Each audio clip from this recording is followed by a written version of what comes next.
क्योंकि जीव एक प्रकार का नहीं है। सबके लिए एक ही लाठी से उनको नहीं हाँका जा सकता। सबके लिए सत्संग में हर जीव के लिए कुछ ना कुछ उनके कल्याण, उनके हित और सुधार के लिए गुरु के द्वारा वचन फरमाए जाते हैं। प्यारी साध संगत जी, राधा स्वामी जी, जो आज का सत्संग का विषय है उसमें महाराज जी ने बताया कि अगर हम अपना जीवन गुरु को अर्पित कर देते हैं तो हमारे जीवन का कल्याण किस तरह होता है। और साथ ही महाराज जी ने यह भी बताया कि जो इंसान जैसा कर्म करता है उसको उसका फल किस तरह मिलता है। और साथ ही महाराज जी ने ये भी बताया कि जो इंसान कर्म करता है उसको उसका फल किस तरह और कैसे मिलता है और हम उस कर्म से किस तरह बच सकते हैं। ये सब बातें महाराज जी ने सत्संग में बताई है। तो कृपया आप सत्संग को पूरा सुनने का कष्ट करें। राधा स्वामी। भगवान भक्ति का जिक्र करेंगे। यहाँ सामूहिक रूप से प्रसाद का आयोजन होगा। बिना पवित्र भूमि के ऐसा नहीं हो सकता।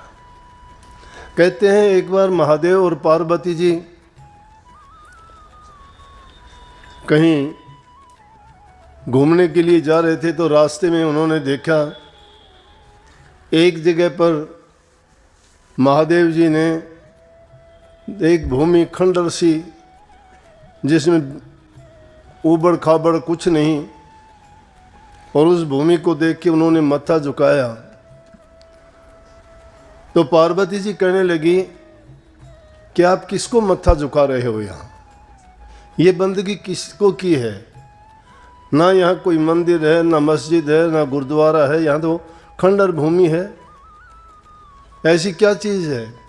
कहने लगे इस भूमि पर आज से 5000 वर्ष पहले महापुरुष हुए थे और उन्होंने वहाँ कदम रखे थे। जहाँ महापुरुषों के कदम टिकते हैं, भगवान भक्तों का जहाँ आना जाना होता है, वो भूमि पवित्र होती है। इसलिए इस पावन भूमि को मैंने नमन किया है। चलो वहाँ से जब निकले तो कुछ आगे गए, आगे जाके फिर एक जगह पे फिर उन्होंने मत्था झुकाया। बोला कि अब क्या है? वहाँ तो ये था लेकिन यहाँ भी ऐसी जगह है, यहाँ भी कोई कुछ ऐसी चीज़ नज़र नहीं आती कि जिसको आपने बंदगी की हो। कहने लगे कि यहाँ आगे आने वाले समय में बहुत बड़े बड़े सत्संगों के आयोजन होंगे। ये वो पावन भूमि है जहाँ पर भक्तों के चरण रखे जाएंगे, यहाँ रहने वाले यहाँ बैठ के भक्ति करेंगे। तो जो भूमि या जिस जगह पे संत लोग, भक्त लोग आके प्रभु का गुणगान करते हैं, उनकी भक्ति करते हैं, वो जगह बड़ी पावन और पवित्र होती है। तो यहाँ आने वाले समय में इसी प्रकार के आयोजन होंगे। इसलिए मैंने भी ये सोचा कि देखो कितने दिन से हम आते जाते रहते थे, अनेक प्रयास भी किए, इधर उधर कोई ज़मीन दूसरी देखे आश्रम के लिए, लेकिन घूम घुमा के यही जगह अपने लिए तैयार थी। और जब इसके लिए प्रयास किया तो हमें मिल गई है। बात थी कि देखने में सब कहते थे जी अब बहुत अच्छा हो गया। हाँ, वो कैसे? बोला कि अब तो पूरी ज़मीन होगी, इसमें गाड़ी भी खड़ी हो जाएंगे, आराम से भंडारा भी होगा, कितनी संगत भी आओ। तो ये तो आपने पहले ही एक नंबर पे ही संगत ने ये दिखा दिया कि और बढ़ा के देख लो, हम और ज़्यादा आ जाएंगे। बहुत अच्छी बात है। समाज में बहुत सी कुरीतियाँ हैं। आज की पीढ़ी जी महाराज जी, कुछ कुरीतियों के कारण, कुछ गलत चीज़ों के सेवन के कारण भटके हुए हैं।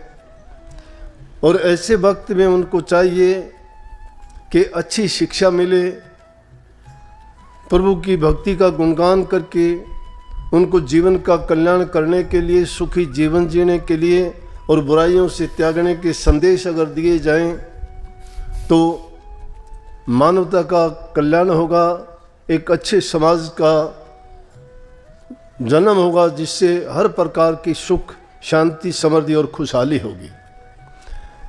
ये मार्ग ऐसा है कि जिस पे चल के न केवल इंसान अपने जीवन को सुखी बनाता है, बल्कि उसके साथ साथ वो अपने इस जन्म मरण रूपी रोग से भी छुटकारा पा लेता है। सभी जानते हैं मनुष्य का जन्म बहुत शुभ और नेक कर्म करने के बाद कितने जन्मों के बाद हमें ये अवसर मिला है। स्वामी जी महाराज ने लिखा इसके बारे में, ये तन तुमने दुर्लभ पाया, कोटि जन्म जब भटका खाया, या को अब वृथा मत खो, छिन छिन चेतो भक्ति कमाओ। भक्ति करो तो गुरु की करना, मार्ग शब्द गुरु से लेना। बातों को समझने में चूक हो सकती है, लेकिन महापुरुषों की वाणी को अगर कोई समझ भी जाता है तो समझो कि उसका मनुष्य का जन्म लेना सफल हो जाता है। संत इस जीव के कल्याण और हित के लिए ही आते हैं। उनका ना कोई स्वार्थ होता है, ना उनको इस दुनिया से कुछ लेना देना होता है, ना वो अपने किसी सुख सुविधा की परवाह किया करते हैं, बल्कि उसके बदले में तो उनको कष्ट, दुख और परेशानियां मिलती हैं। फिर भी उन परेशानियों की ओर वो ध्यान नहीं देते। क्यों नहीं देते? कि वो जो मिशन लेके आते हैं वो अपने मिशन पे काम करते हैं। उनका मिशन क्या होता है कि मानव कल्याण का, भटके हुए जीवों को रास्ता दिखाने का, समाज में फैली हुई कुरीतियों को दूर करने का। अब समाज में विकृतियां, कुरीतियां या कुछ ना कुछ ऐसे गलत आदतें शुरू हो जाती हैं कि जिसके कारण वो एक रोग का रूप धारण कर लेती हैं।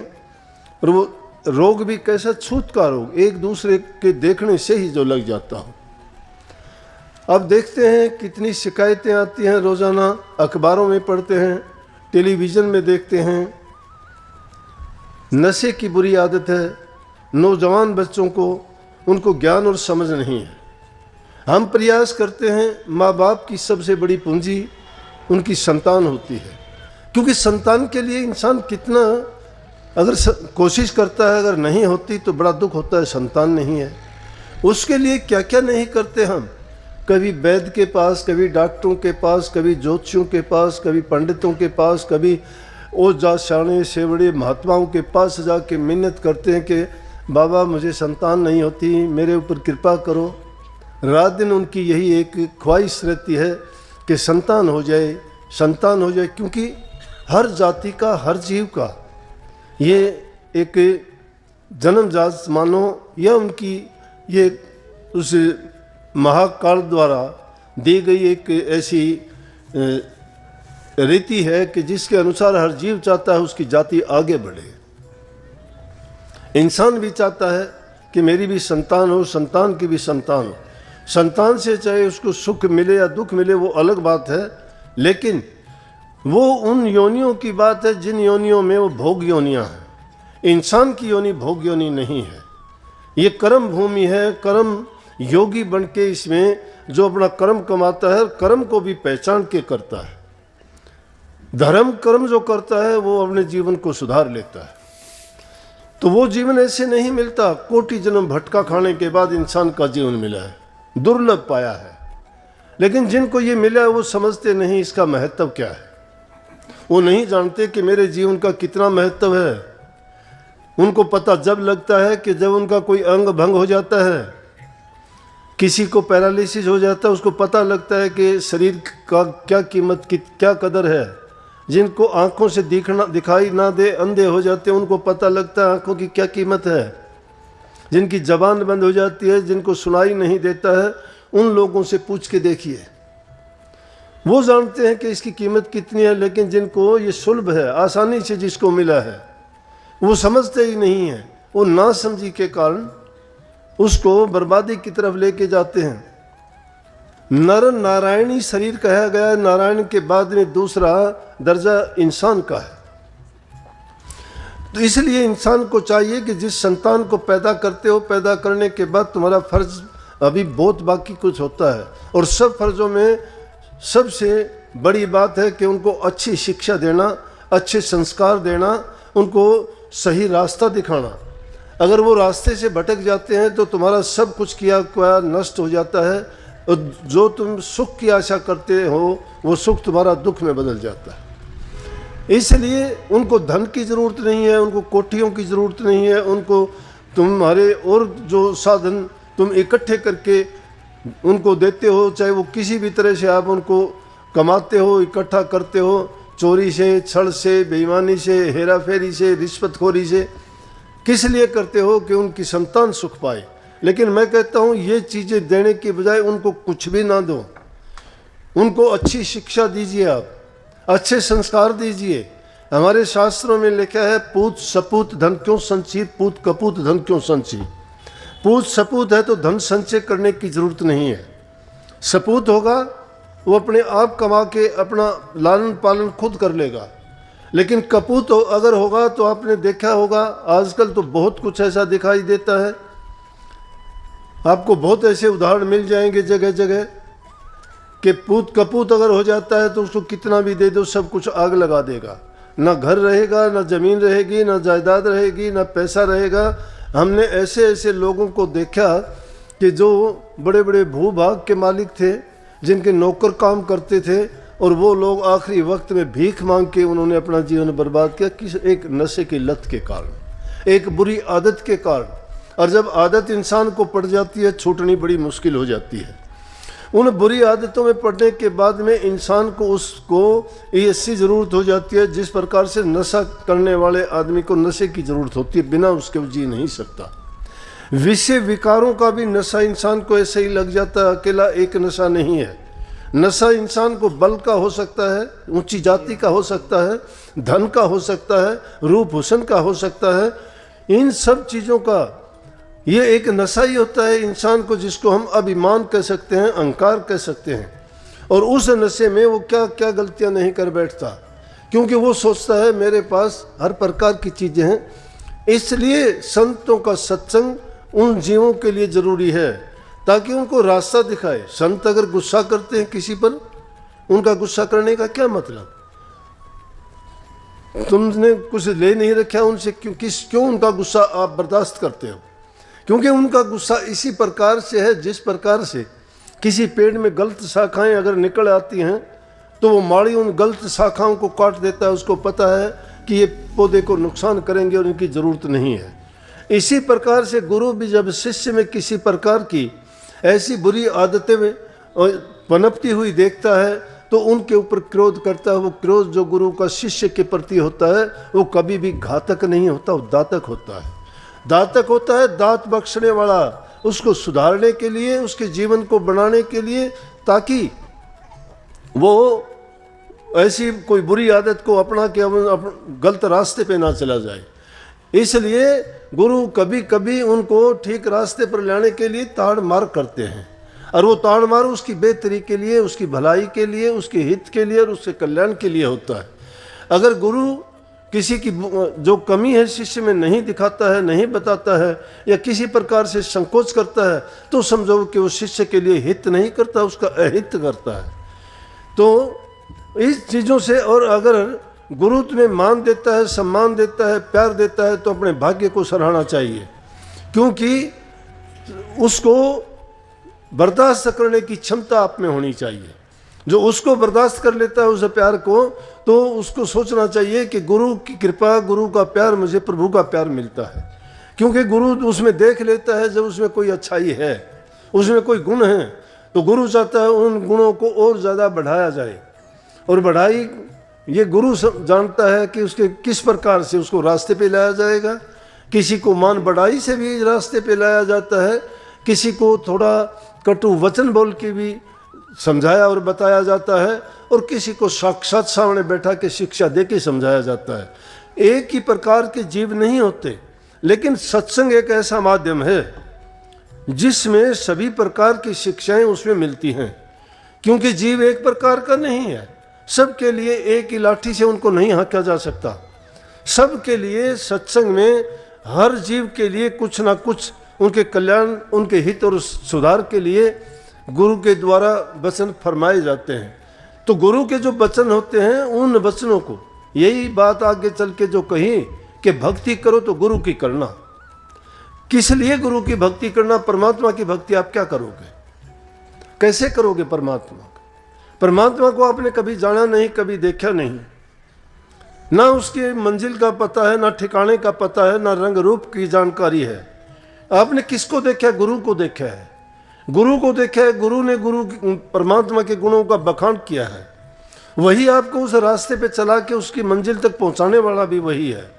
इसलिए उस गुरु की जो बातें हैं, जो उनका उपदेश और शिक्षा है, उस शिक्षा को मानते चले जाओ, तुम्हारा रास्ता आगे से आगे अपने आप खुलता चला जाएगा। अब कई बार सत्संगी आते हैं, आके कहते हैं कि जी कृपा करना मेरा भक्ति में मन लगे। भाई मन तो आपका है, आज तो आपकी अकेले की बात नहीं, पूरे जितने संसार के आदि काल में भी जितने भी संत हुए, भगत हुए, जो भी भक्ति के मार्ग पर चले या किसी भी काम में लगे, सबने मन की शिकायत की। मन की शिकायत की, जी मेरा मन नहीं मानता इस काम को, मेरा मन चाहता है मैं ये कर लूँ, मेरा मन चाहता है मैं वहाँ जाऊँ, ये मन चाहता है ना। लेकिन इस मार्ग पर चढ़ने वालों का मन नहीं चलेगा, मन की चाहना नहीं कर सकते हम। मन किसी को दे चुके होते हैं, मन गुरु को दे दिया हमने, क्योंकि मन जब तक गुरु को नहीं देते हो, और मन जिसने दे दिया, मन दिया जिन सब दिया रे मन के लाल शरीर, अब देने को क्या रहा कह गए संत कबीर। जिसने मन दे दिया उसने सब कुछ दे दिया, सब कुछ, कारोबार, सब काम, सोच विचार, जितने भी हम क्रियाएं करते हैं मन के कहे के अनुसार करते हैं। अब गुरु से मांगते हो, भीख मांगते हो कि कृपा करना मेरा ध्यान लग जाए, मेरा मन सुमन में नहीं लगता, मेरे मन को लगाओ। मन आपके पास है, मन आपने गुरु को दिया नहीं, इसलिए आपका मन नहीं लगता। अगर मन गुरु को दिया होता तो आपको ये कहने का कोई मतलब ही नहीं था कि मेरा मन नहीं लगता। राजा जनक को किस प्रकार से ज्ञान हुआ था? याज्ञवल्क्य जी उनके गुरु थे, लेकिन उनसे उनको वो तसल्ली नहीं हुई, जो ज्ञान उनको लक्ष्य ज्ञान नहीं मिला। लक्ष्य ज्ञान अगर मिला होता तो उनको अष्टावक्र को गुरु बनाने की जरूरत नहीं थी। अष्टावक्र जी को गुरु क्यों बनाया? कि उन्होंने उनको लक्ष्य ज्ञान दे दिया। राजा जनक की यही थी कि मुझे इतनी देर में जो ज्ञान करा दे, मुझे प्रभु के दर्शन करा दे, कि जितनी देर में मैं घोड़े की एक रकाब पर पैर रखूं तो दूसरा रखूं, इतनी देर में ही ज्ञान हो जाए। इतनी देर में ज्ञान देने के लिए अष्टावक्र जी ने उनको कहा था। अब देखा देखी की बात हो गई। अष्टावक्र ने तो कहा था तेरा तन भी मेरा है, धन भी मेरा है, मन भी मेरा है, राज भी मेरा है। और राजा जनक ने कह दिया हाँ जी मैं सब कुछ दे चुका, क्योंकि आप मेरे गुरु हो, आप मेरे गुरु हो तो मैंने सब कुछ अर्पण भी आपको कर दिया। जब अर्पण कर दिया तो ठीक है, राजा को कहने लगे कि चल तो बैठ घोड़े के ऊपर। घोड़े के ऊपर बैठने लगे। राजा कहने लगा राजा मन से क्या सोचता है मन में? वो सोचने लगा कि क्या हुआ? बोले कि मेरे राज को छोड़ के निकल यहाँ से, राज मेरा है, तू दे चुका मुझे। राजा जनक सोचता है, एक पैर डाल लिया, दूसरा डालने में विचारों में खो जाता है। बोला जनक, बोला जी क्या सोचता है मन से? बोला नहीं जी कुछ ऐसे ही नहीं, मन तेरा नहीं है, मन मेरा है। बोला जी हाँ आपका है ये मन। मन जब अपना रखते हो फिर ये काम कैसे करेगा? मन गुरु को दे दिया, अपने तन गुरु को दे दिया, धन गुरु को दे दिया। गुरु की आज्ञा में बरतोगे, गुरु तुम्हें चाहता है कि तुम अपने धन को नेक कार्य में लगाओ, दान पुण्य में लगाओ, दूसरे के हित करने में लगाओ, जरूरतमंद की सहायता करो। वो दुआ मिलेगी तुम्हें उनकी ओर से, जो मन से निकली हुई अच्छी दुआ तुम्हारे लिए काम करेगी। वो तुम्हारा धन तुम्हें फल देगा उसका जरूर, क्योंकि इंसान जो भी कर्म करता है उसको उसका फल अवश्य मिलता है। कर्म करने के बाद ये मत सोचना कि कर्म तुम्हारा खत्म हो गया, कर्म कभी खत्म नहीं होता। यही सृष्टि का नियम है, कर्म कर दिया उसी टाइम उसका कर्म फल भी हो गया है, और वो कर्म फल बन गया तो कर्म फल भोगना भी पड़ता है। लेकिन उसकी और कोई दवा नहीं है, एक ही दवा है उसकी। रोगी को अगर रोग हो जाता है तो रोग ठीक करने के लिए दवाई दी जाती है, घाव हो जाता है दवाई लगाते हैं, पट्टी करते, ठीक हो जाता है। लेकिन ये जो कर्म का फल बन जाता है, उस कर्म फल को हम किस प्रकार से दूर कर सकते हैं? उसका इलाज एक ही है, नाम भक्ति, गुरु भक्ति के द्वारा। नाम सब रोगों की दवा है।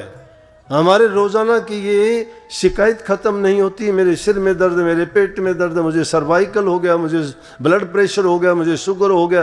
अनाप शनाप बातें सुबह से शाम तक के लिए सोचते रहते हो। कभी 2 मिनट प्रभु का नाम लेने के लिए समय होता है क्या? कभी अपने मन में सोचते हो? देखा देखी नाम आपने भी सबने लिया है, लेकिन ईमानदारी से मुझे ना बताओ कहने की ज़रूरत नहीं, अपने मन में सोच के देखिए कि आप कितनी ईमानदारी से कभी नाम का सुमरण भी करते हो क्या। नाम का सुमरण भी जो जीव करता होगा उसके आचार नहीं, उसके विचार नहीं, उसका जीवन ही बदल जाएगा, उसका जीवन बदल जाएगा। क्योंकि हर चीज में अपना गुण है। उस प्रभु के नाम का ये गुण है कि जो उस नाम की भक्ति करता चला गया उसके काम, क्रोध, लोभ, मोह, अहंकार सब खत्म होते चले गए, अपने आप खत्म होते चले जाएंगे। आशा करते हैं आपने सत्संग को बहुत ध्यान से सुना होगा। कृपया महाराज जी इन बातों को अपने जीवन में अवश्य उतारिए ताकि आपका जीवन सफल हो सके। और सत्संग अच्छा लगा तो कमेंट में राधा स्वामी अवश्य लिखिए। राधा स्वामी।